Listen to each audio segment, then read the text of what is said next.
Let me tell you something about being black in Korea. People stare. Not always in a bad way, but they stare. A lot. After 3 months living in Seoul, I'd gotten used to the double takes on the subway. The ajumas taking pictures of me like I'm some kind of celebrity. Little kids pointing and shouting Obama. Even though I'm literally just a college girl from Atlanta trying to buy tteokbokki from a street vendor without it being a whole production. I came to Korea to study abroad. I came to connect with my halmeennie, my grandmother who was Korean, who married a black soldier after the Korean War, who taught me bits of her language before she passed when I was 12. She had this incredible ability to exist between two worlds, to take the best of Korean and American culture, and blend them into something completely her own. I wanted to understand that. I wanted to find that part of myself. What I didn't expect to find was a crime family that would change everything. But I'm getting ahead of myself. Let me start with the night that ruined my entire life in the best and worst way possible. It was 2 a.m. on a Saturday, technically Sunday I guess, at Club Azure in Gangnam. I was 3 soju bombs deep at my girl Gina's birthday party. The music was hitting different, the lights were perfect, and for literally the first time since I'd arrived in Seoul, I felt like I belonged. Not as the black exchange student. Not as the American girl everyone wanted to take pictures with. Just as Maya. Just living my best life in one of the most vibrant cities in the world. Then my bladder decided to ruin everything. I squeezed through the crowd, my carefully maintained twist out getting absolutely destroyed from all the dancing, my heels absolutely killing my feet. I spotted what looked like a hallway and followed signs that my tipsy brain was pretty sure said, bathroom. Pushed through a velvet curtain, turned left, then right, grabbed what looked like a fancy door handle, and walked into a room full of Korean men in designer suits, stacks of cash on the table, documents everywhere, and a gun sitting right next to somebody's whiskey glass like it was a napkin. Every single person turned to stare at me, and this wasn't the regular stare I'd gotten used to. This wasn't, oh, a black person in Korea, how interesting. This was the you just made a really big mistake stare. The our security is about to be questioned stare. The how did you get past our guard stare. My grandmother used to say I had terrible timing. Halmeennie would have called this situation the understatement of the century. Wrong room. I managed, my voice coming out way too high and squeaky. I was looking for the bathroom. I'm so sorry, I'll just... Maya. I froze. Completely froze. Because sitting at the far end of that table, looking just as shocked as I felt, was Ji-hoon Park. The quiet Korean guy from my international business class. The one who always brought those little apple snacks from home. The one who helped me understand supply chain management when I was completely lost. What in the entire hell was he doing in what was clearly an organized crime meeting? Ji-hoon. I whispered. What?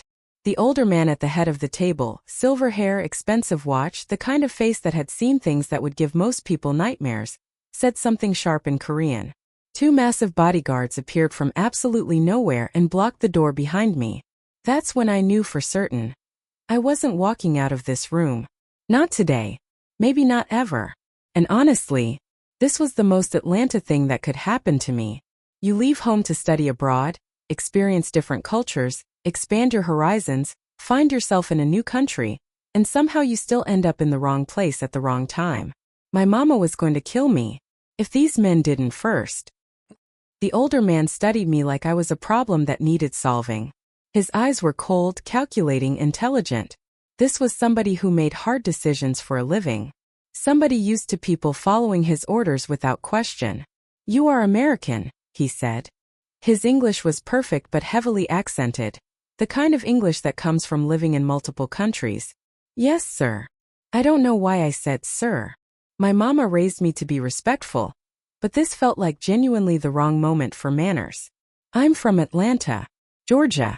I'm an exchange student here on a semester study abroad program through Spelman College studying business management, and he held up one hand, cutting me off. What did you see? Nothing. I literally just walked in 2 seconds ago. I didn't see anything important. I swear on my mama and my halmeennie and everything I hold dear. I don't even know what this room is. He didn't believe me. I could see it in his eyes. But he looked at Ji-hoon and said something sharp in Korean. Something that sounded like an accusation. Ji-hoon responded rapid fire, and I caught enough words to know they were talking about me. about what to do with me, about whether I was a security risk. Ji-hoon was defending me, I think, trying to convince his people, because these were clearly his people, his family business, that I was just a classmate. Just a girl who got lost looking for a bathroom. The older man wasn't having it. He shook his head and said something that made Ji-hoon's entire face fall.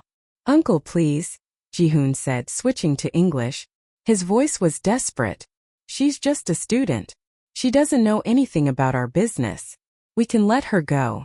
She'll be fine. She won't say anything. Uncle." So this was family business. Literally. "Give me your phone," the uncle said to me. I clutched my purse tighter. "Why would you?" One of the big guys took a step toward me. I immediately dug out my phone with shaking hands and handed it over. He scrolled through it slowly, methodically, like he was memorizing everything. Checked my photos, mostly food pictures and selfies with Gina and other friends. My messages, group chats about homework, texts to my mama about how much I was loving Korea, complaints about my professors. My call log showed the last person I'd called was my roommate 3 days ago. "No photographs of this meeting," he said. "No recordings." He paused on a text thread with my mama, and I watched his expression shift. Just slightly, like something about it affected him. "You text your mother often." "Every day. She worries." "About you being in Korea?" "About me being anywhere that's not Atlanta." I was trying to keep my voice steady, but it was shaking. "Look, I don't know what I walked into here, but I promise I won't say anything to anyone. I just want to go back to the club, find my friends, and forget this ever happened." "That is not possible." My stomach dropped. "What do you mean that's not possible? You have seen things. You have seen faces. You have seen documents. Even if you do not understand their significance, your presence here creates a risk to our operations." "A risk to what exactly?" He didn't answer. Instead, he stood up, buttoning his expensive suit jacket with deliberate precision. "You will come with us. We have a secure location where you will stay while we determine how to handle this situation." "Stay? Like overnight? Perhaps longer." The room tilted. The floor felt unsteady beneath my feet. This couldn't be happening. This was not real. I came to Korea to study business, to connect with my heritage, to eat good food and take aesthetic pictures and maybe figure out who I was supposed to be between two cultures. Not to get kidnapped by what was clearly the Korean Mafia. "This is crazy," I said, and I could hear my voice rising. "You can't just kidnap people because they walked into the wrong room. This is illegal. This violates international law. I'm a U.S. citizen." "We are not kidnapping you," the uncle said calmly. "We are ensuring your safety and ours. 24 hours. Maybe less. You cooperate, you answer our questions, and then you return to your life. You cause problems." He didn't finish. He didn't need to. Ji-hoon stood up. "Uncle, there has to be another way. She's just a student. She has nothing to do with any of this." "Which is exactly why she is a liability," the uncle said. "Innocent people talk. They tell friends. They panic. They go to authorities. We cannot afford attention right now. Not while we are in the middle of sensitive transition. My friends are going to notice I'm gone," I said desperately.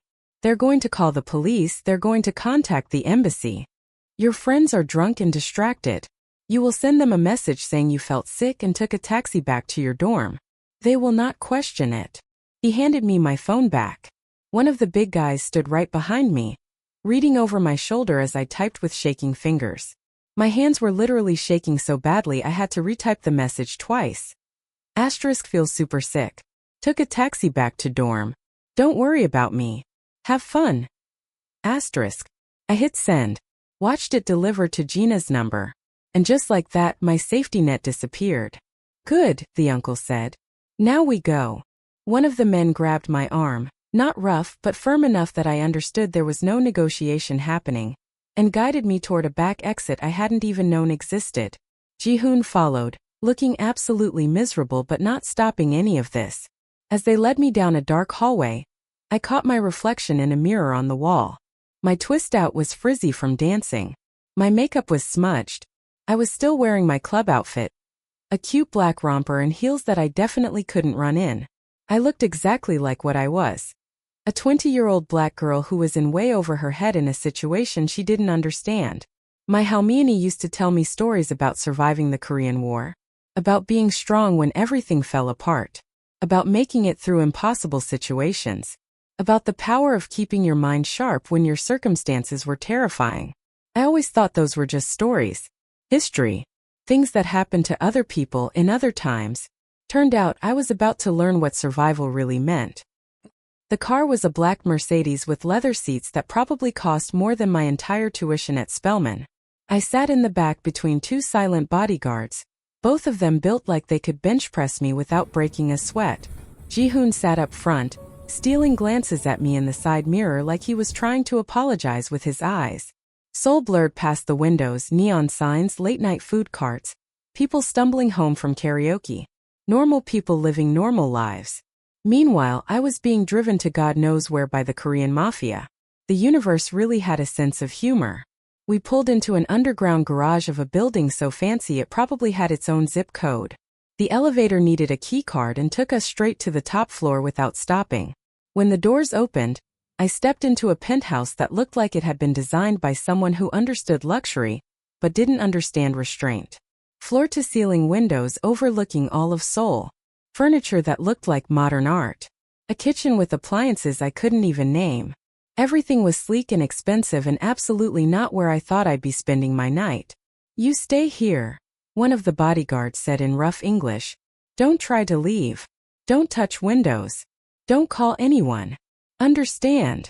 "So basically a prison with a view," I muttered. He didn't respond, just posted up by the elevator like a statue. The other guy took the stairwell door. Great. 2 guards. Just in case I decided to make some heroic escape attempt in 4-inch heels. Ji-hoon finally broke the silence. "Maya, I'm so sorry.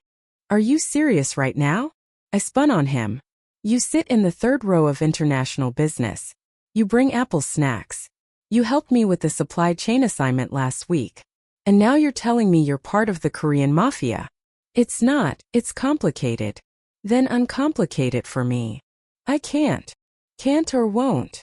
Both." He gestured to the couch. "You should sit down. It's going to be a long night." I didn't move. I was too angry. "Your uncle said 24 hours. What happens after that?" "That depends." "On what?" "On whether you're considered a threat." "I didn't do anything. I walked into the wrong room by accident. I was looking for a bathroom. Do you understand how absurd this entire situation is?" "I do. I'm sorry." His apology was genuine, which somehow made it worse.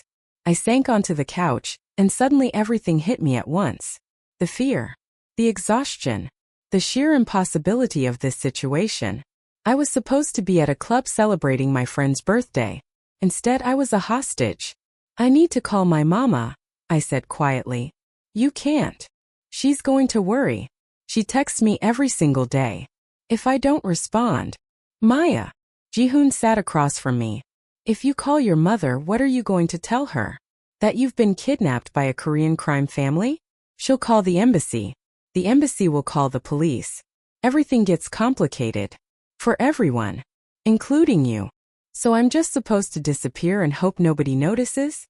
You told your friends you went home sick. Your roommate, is she around?" "She's in Busan visiting family. She won't be back until Tuesday. Then nobody will notice until tomorrow at the earliest. By then this will be over." "You keep saying that." I looked at him. "Why are you even here? Why did your uncle make you come with me?" "Because you know me. Or you thought you did. He figured it would keep you calm. Help you feel like you had at least one person on your side. Well, it's not working." He almost smiled at that. Almost. One of the guards said something in Korean. Ji-hoon responded, then turned back to me. "They're asking if you need anything.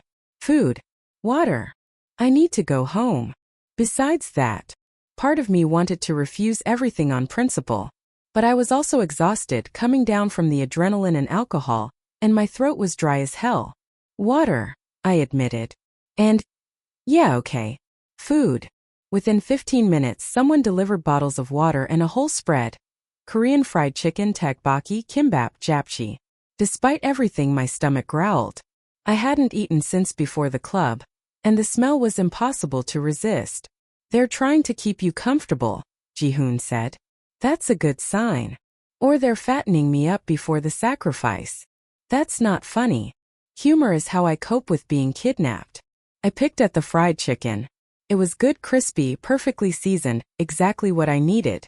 My Halmiani used to make fried chicken, though hers was different from this. She'd mix Korean and Southern styles, blend her two worlds into the food. That's how she showed love. I wondered what she'd think of this situation. Probably something wise and profound. Or maybe she'd just say I should have held my bladder better. For what it's worth, Ji-hoon said quietly, I'm sorry. You shouldn't be involved in any of this. Then help me get uninvolved. I can't.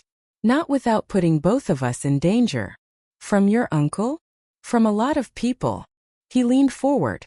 Maya, there are things about my family you don't understand. Things I can't explain. But I promise, if you cooperate, if you're patient, you'll walk out of here tomorrow and go back to your life. You promise? I promise. I wanted to believe him. But trust was hard to come by when you were being held prisoner in a luxury penthouse.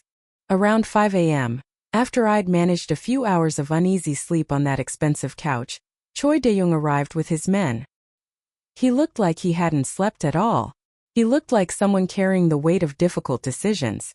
Miss Carter, he said, I hope you rested.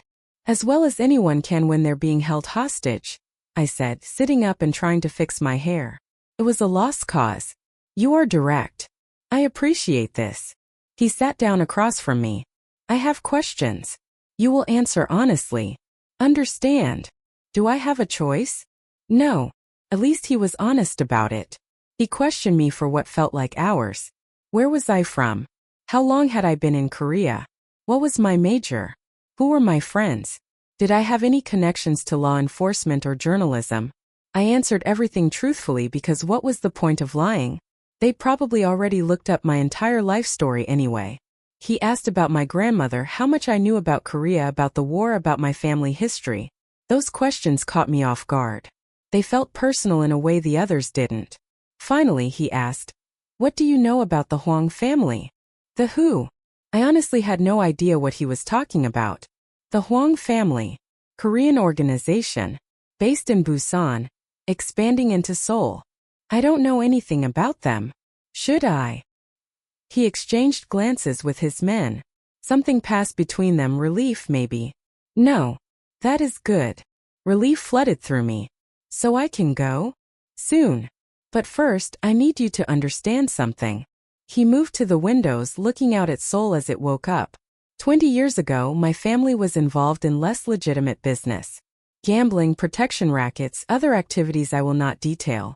But Korea changed. The world changed. My brother Ji-hoon's father. He saw this coming. He convinced me our family needed to evolve. To become legitimate. I stayed quiet, not sure where this was going. For 10 years we have been transitioning. Moving money into legal businesses. Real estate, technology investments, restaurants, entertainment venues. My nephew, he gestured to Ji-hoon. He studies business so he can run these legitimate operations. So the next generation does not have to do what we did. Why are you telling me this? Because context matters. The meeting you interrupted last night? We were discussing the final phase of our transition. The last connections we need to sever from our illegal holdings. Those documents you saw contain sensitive information about assets we need to liquidate, people we need to separate from, obligations we need to fulfill. If that information reached the wrong people, rival families, corrupt officials, it could destroy everything we have worked for. People could die. The entire operation could collapse. I processed this slowly. So you're trying to go legit, but you're worried I accidentally saw something that could mess that up? Precisely. But I didn't understand what I saw.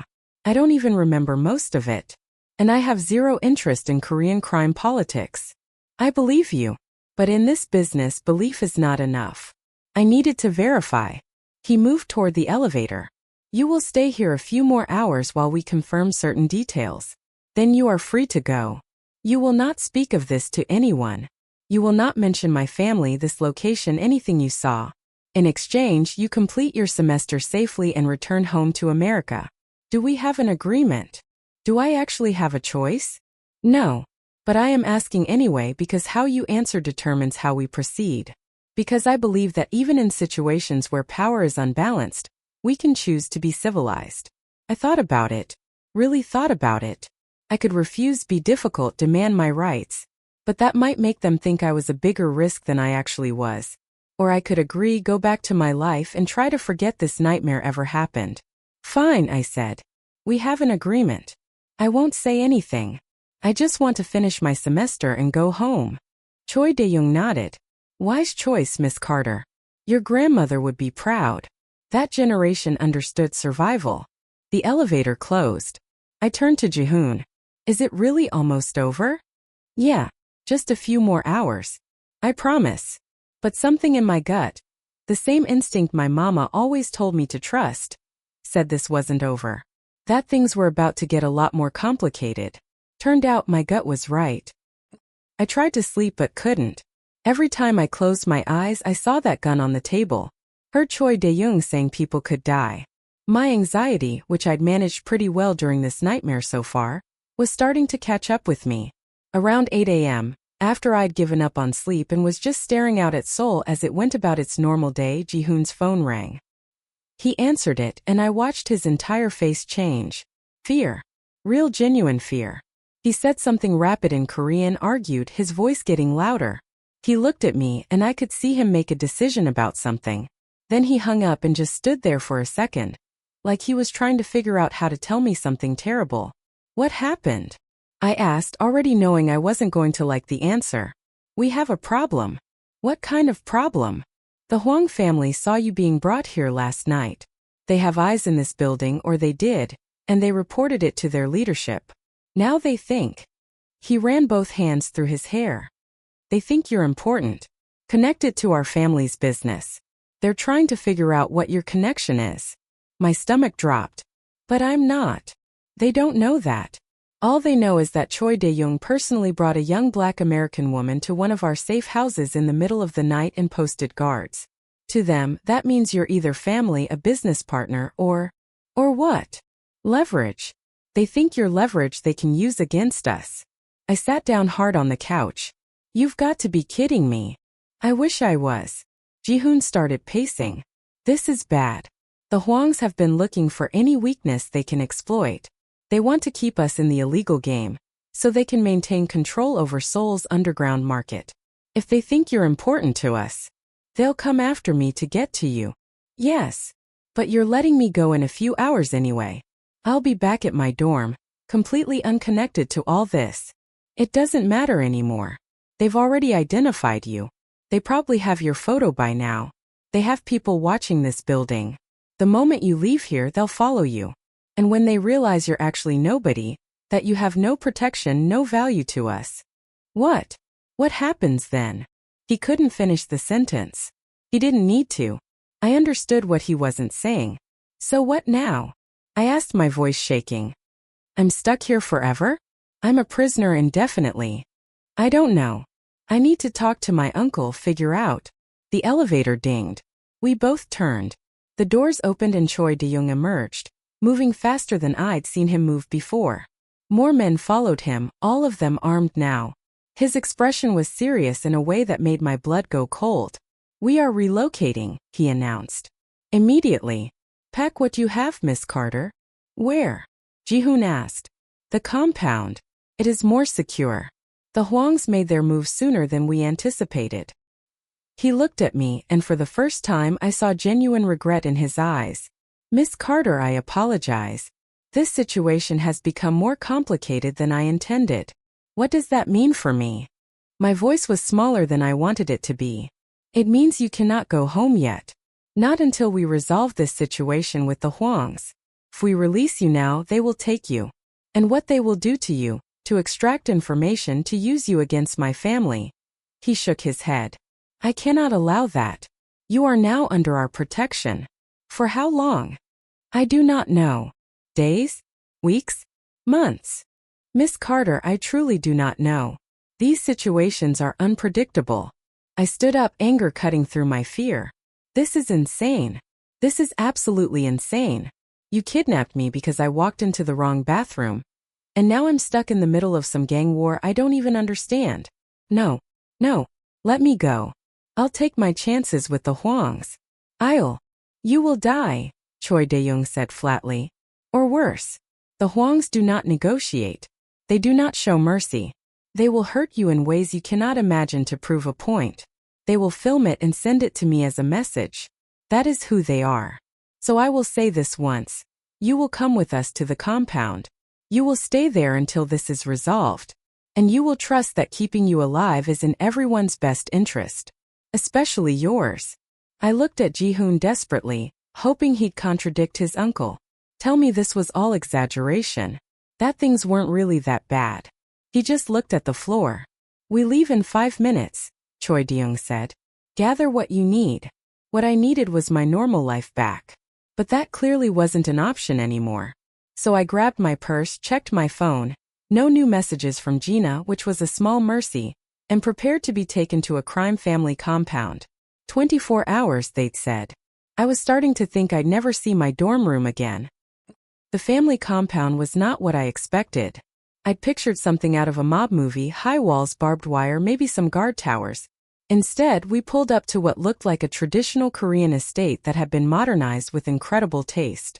Beautiful Hanok architecture blending with contemporary design, surrounded by gardens that probably required a full-time staff to maintain.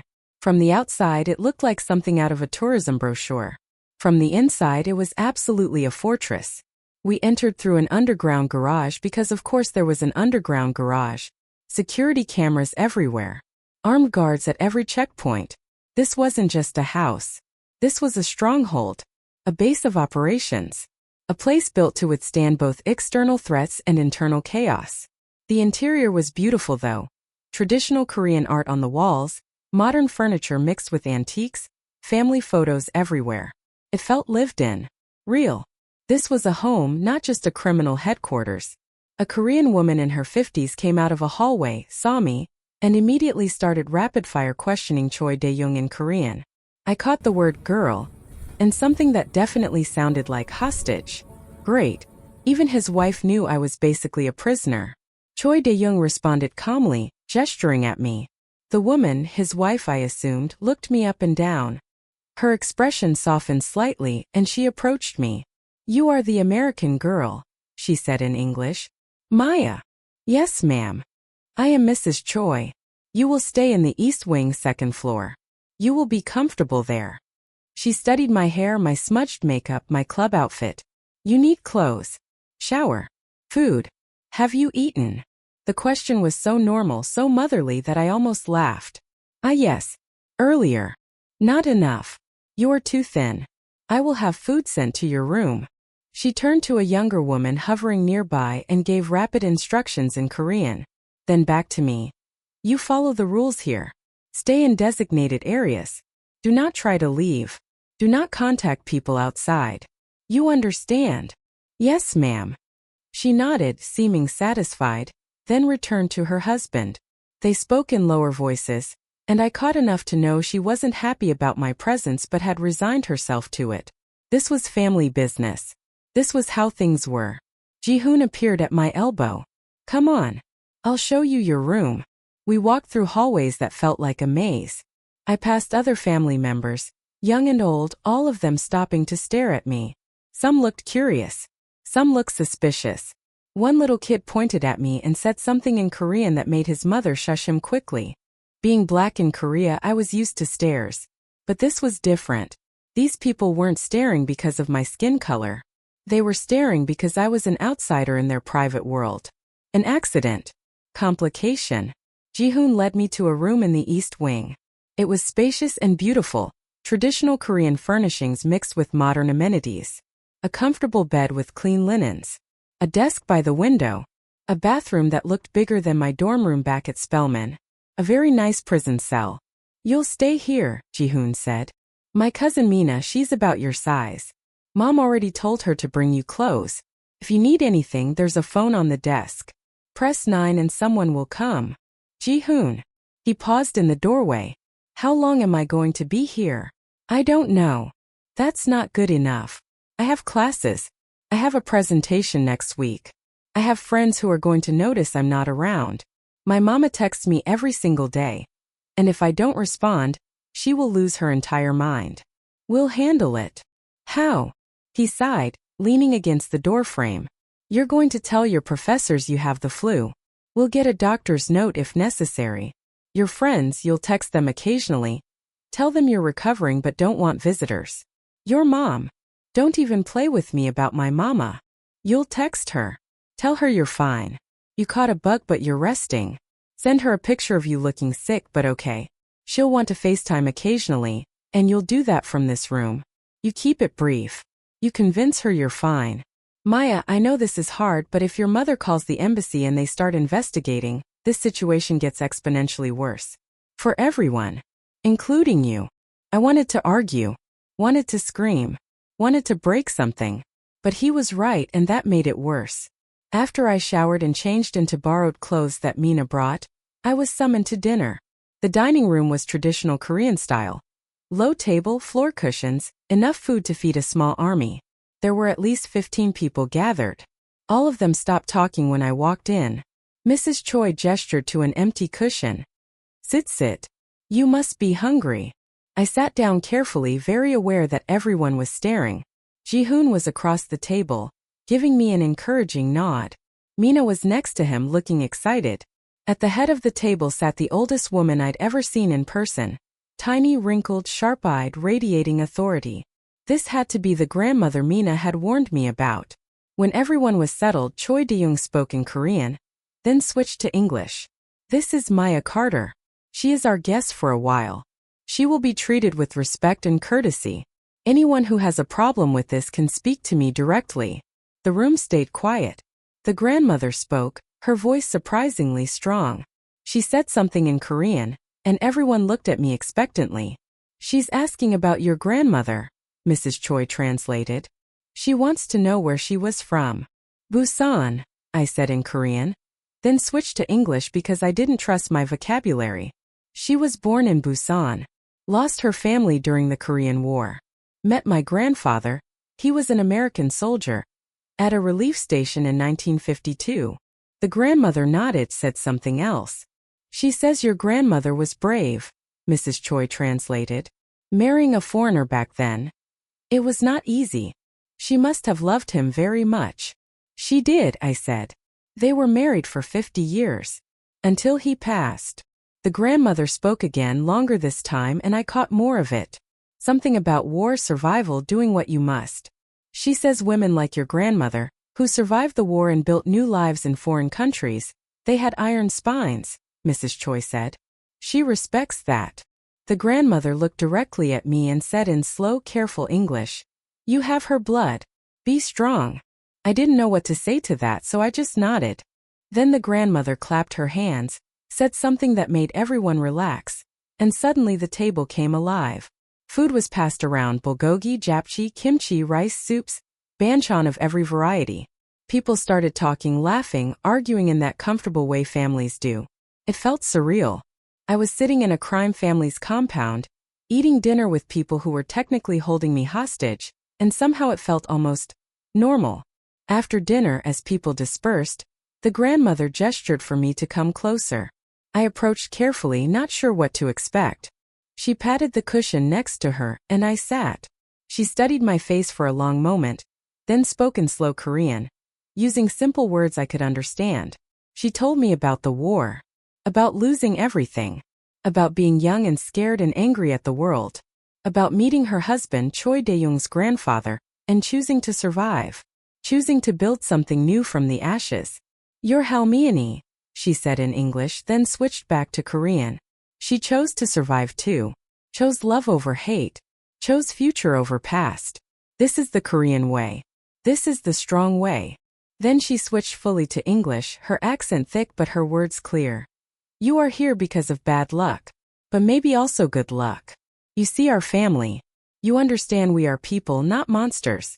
Maybe this is important. Maybe fate has a plan. I don't believe in fate, I said quietly. Then believe in survival.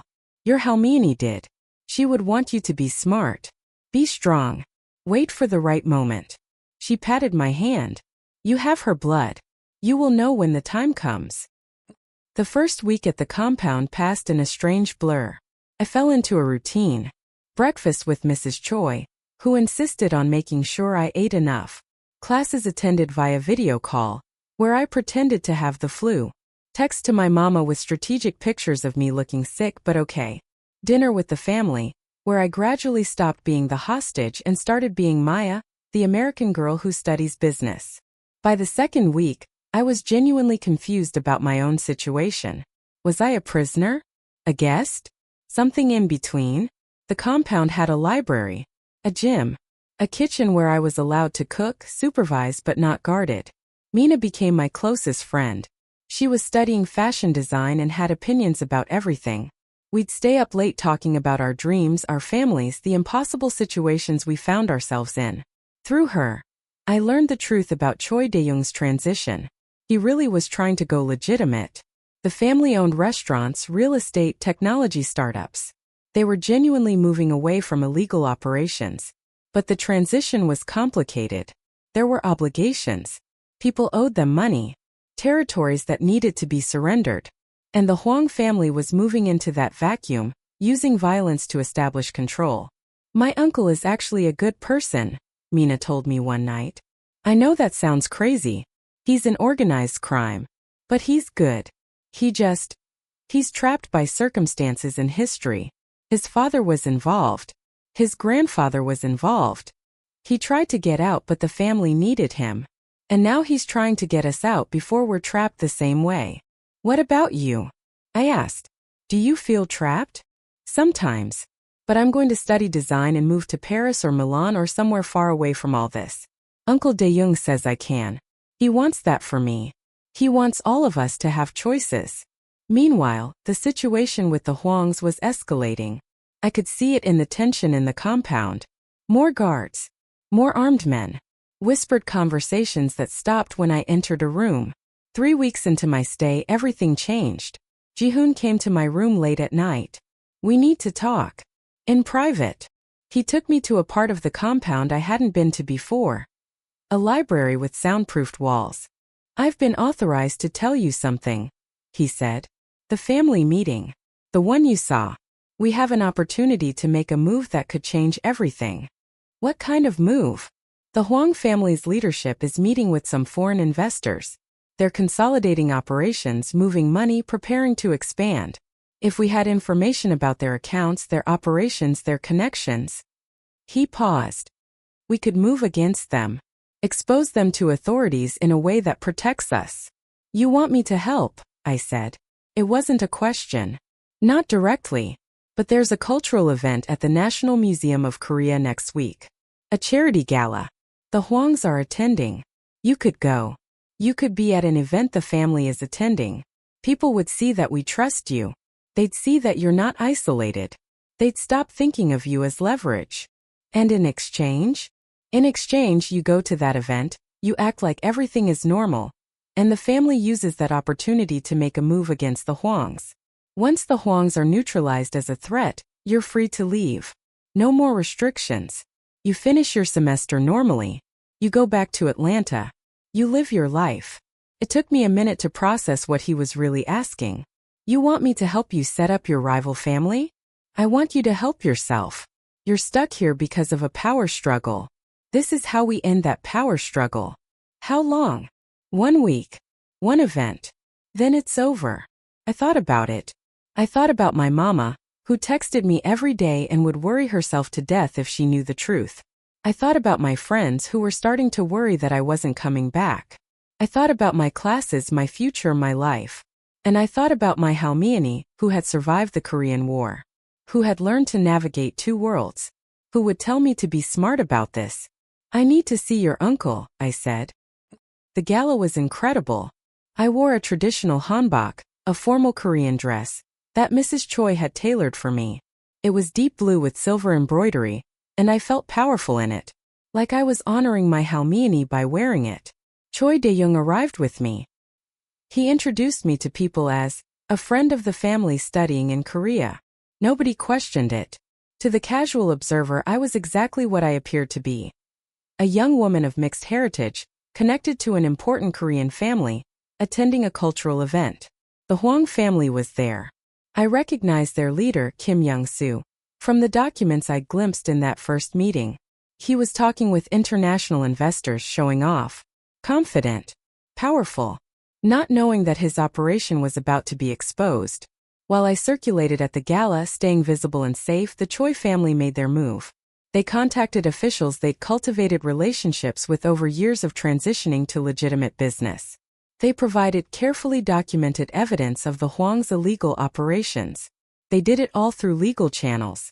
The next morning, police raids swept through Hwang family operations across Seoul and Busan. It wasn't a gang war.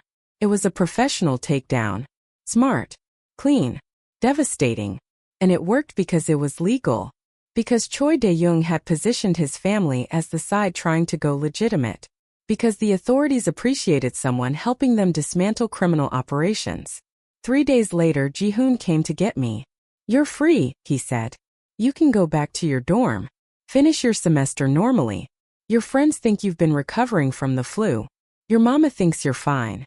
No one needs to know what actually happened." Just like that. Just like that. But it wasn't that simple. Because I'd spent 5 weeks living in a crime family compound. I'd eaten dinner with people who had guns. I'd talked strategy with people who made life and death decisions. I'd learned that the world was more complicated than I'd thought. Most importantly, I'd learned that sometimes good people do bad things because they're trapped by circumstances they didn't choose. And sometimes the only way out is through the chaos. Before I left, I went to thank Choi Dae-young. He was in his office, looking tired but satisfied. "Your grandmother would be proud," he said. "You learned to navigate between two worlds. Korean and American. Danger and safety. Captive and free. What happens to your family now?" I asked. "We continue the transition. We become legitimate. We raise the next generation in a world without this kind of danger." He looked at me seriously. "And you go back to your life. You finish your degree. You become someone who changes the world in better ways than we did. Will I see you again? If you want to. You're welcome here anytime. As a real guest, not a captive." I hugged him. It was strange and probably inappropriate, but it felt right.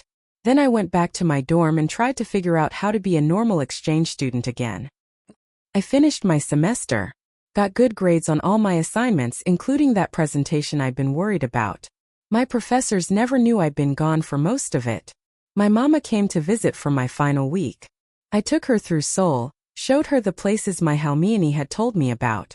We ate in the Choi family restaurants, though she didn't know who owned them.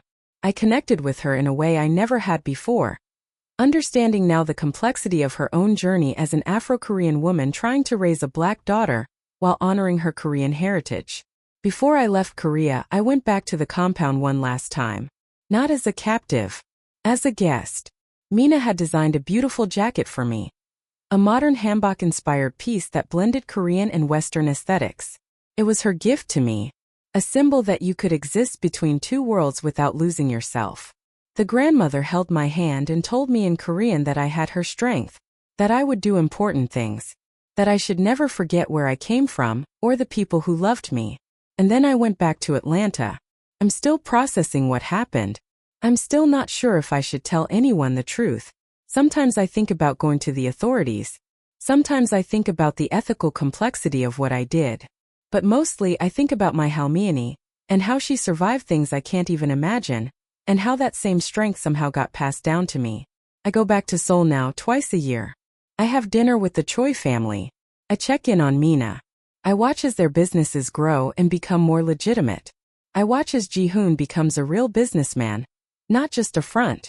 The most Afro-Korean thing I learned wasn't something you can put in a textbook. It wasn't about food or language or culture. It was about survival. About adapting. About finding strength in impossible situations. About being trapped between two worlds and learning to fly anyway. That's what my halmeen이 did. That's what I did too. And that's the real story of being black and Korean in a world that doesn't always know what to do with people like us.